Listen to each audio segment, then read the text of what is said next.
E falando em coronavírus, estudos recentes mostram que a Covid-19 ela apresenta efeito pró-trombótico, ou seja, está relacionada à formação de trombose, coágulos que levam à obstrução dos vasos sanguíneos em algumas áreas do corpo.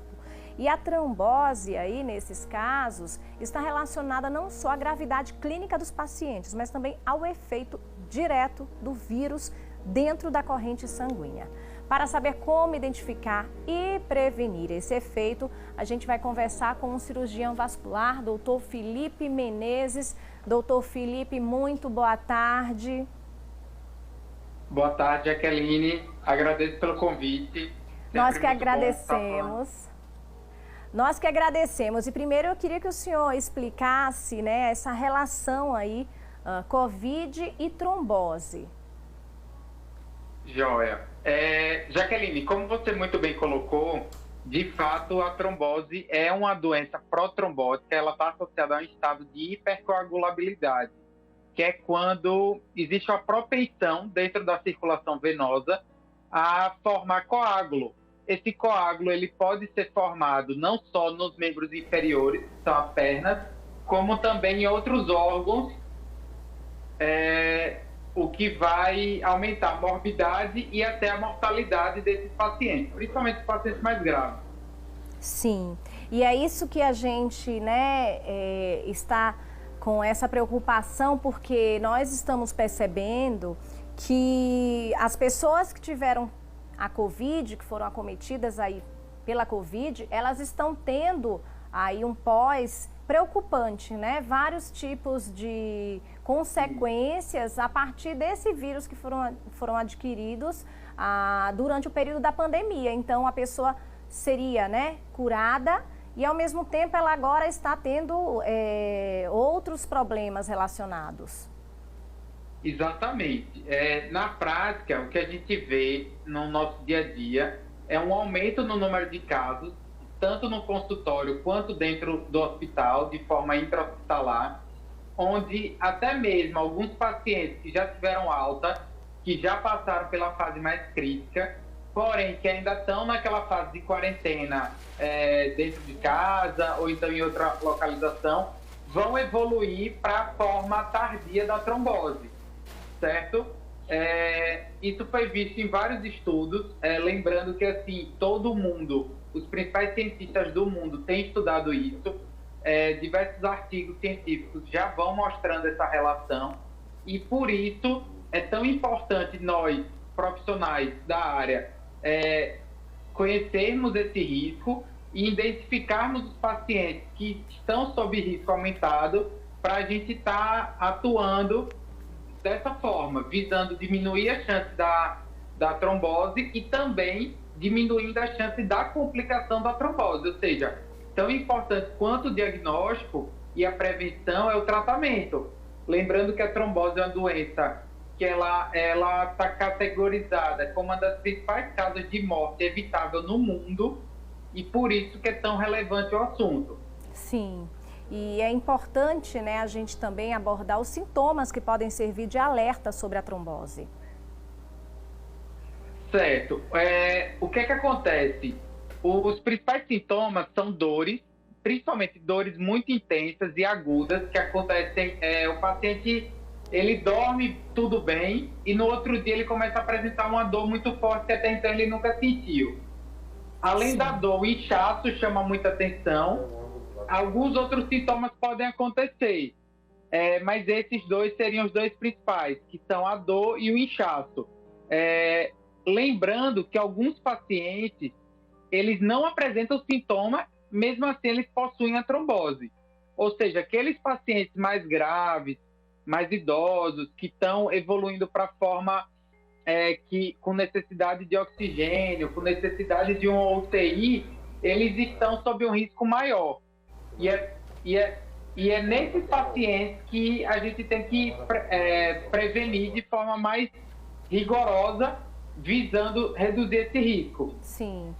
E este ano a campanha, inclusive, internacional de conscientização sobre a trombose traz como tema aí a frase "Olhos abertos para a trombose". E com a média de 400 mil casos por ano no país, a gente quer saber como é que o Brasil pode se prevenir dessa doença. Olha, Jaqueline, o Dia Mundial da Trombose, ele surgiu por quê? Porque mesmo após toda a conscientização na comunidade científica, os números, eles ainda não reduziram. Ou seja, o trabalho, ele precisa ser feito ainda de forma mais intensa. Por que o objetivo dessa campanha? Para tanto a população quanto os médicos perceberem que ele precisa ter um alto nível de suspeição, ele precisa identificar aqueles pacientes que podem estar evoluindo com trombose para estar atuando dessa forma. É uma jornada, eu acho que assim, existem, acho não, né? Na prática a gente sabe que o percurso é bastante difícil, existem várias formas ainda que a gente precisa percorrer para estar reduzindo esses números, certo?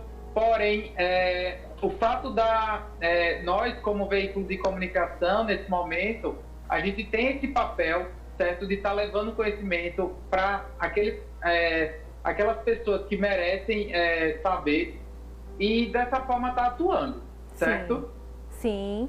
E é importante também, né, depois da descoberta, a gente entender o processo. Existe algum tratamento que seja mais indicado, uma abordagem? Ou é muito individual, depende muito de cada um? Olha, Jaqueline, o que é que eu tenho feito, né, no meu dia a dia? A gente identifica principalmente através por meio de um exame chamado duplex, é o ultrassom das pernas, é o duplex scan, enfim, tem vários nomes, mas o mais conhecido é o duplex scan. A partir desse exame, quando a gente suspeita e confirma, a gente parte para iniciar o tratamento. Na prática, a gente vai lançar a mão de alguns medicamentos, que são os anticoagulantes.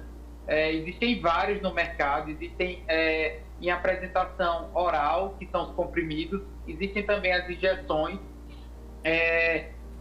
Após esse início do tratamento, certo? Seja naquele paciente que está internado, seja naquele paciente que está no domicílio, a gente vai lançar a mão de outras estratégias para estar diminuindo a chance das complicações. Certo. Por exemplo, a gente precisa evitar uma síndrome que é chamada de síndrome pós-trombótica, que nada mais é do que uma sequela daquele evento da trombose, que corresponde na prática a um inchaço crônico da perna.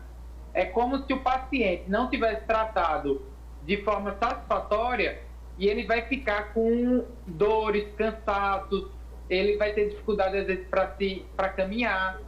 Tudo isso é muito importante, porque lógico que a gente quer evitar as complicações mais graves, como a embolia pulmonar e como o óbito, mas além disso, a gente tem que evitar as sequelas dessa trombose, que o local mais comum é a perna. Doutor, é importante a gente também falar, porque a gente ouve muito a relação da trombose associada às mulheres, mas os homens também podem ter trombose? Sim, existe uma relação quase equiparável de 1 para 1, tanto homens quanto mulheres, e lembrando que os idosos, principalmente os idosos que estão evoluindo com Covid, eles têm uma chance maior de trombose também. Ou Sim. seja, a idade também tem um fator de risco aí. Existem outros fatores, por exemplo, aqueles pacientes que não conseguem caminhar, que vão ficar imóveis, que vão ficar acamados, no caso, pacientes que têm outras doenças, por exemplo, insuficiência cardíaca, que podem ter um câncer também associado, né? Que tem outras doenças tão graves quanto o coronavírus, eles vão estar sob risco ainda aumentado. Eu sempre converso que, assim, na prática, Jaqueline, nunca é uma coisa só. Sim. O paciente, ele chama atenção porque geralmente são pacientes muito complexos. São pacientes que têm outras doenças, às vezes doenças que até então ele não tratava, certo? Mas existe sim uma associação, tanto do gênero, as mulheres têm um risco um pouco maior, quanto principalmente da idade. Sim. Que foi aquilo que você me perguntou. Olha, doutor, quero agradecer pelos esclarecimentos, né? Essa entrevista aí foi muito importante e nós estaremos sempre à disposição caso queira, né, falar de algum assunto de saúde relacionado aí à nossa população. Joia, Jaqueline, agradeço. é muito importante esse espaço para esclarecer a população. É um tema muito atual, um tema muito relevante e é sempre um prazer estar aqui falando sobre isso. Mais uma vez, muito obrigada. Conversei aí com o Dr. Felipe Menezes, cirurgião vascular, sobre os efeitos, pós-Covid.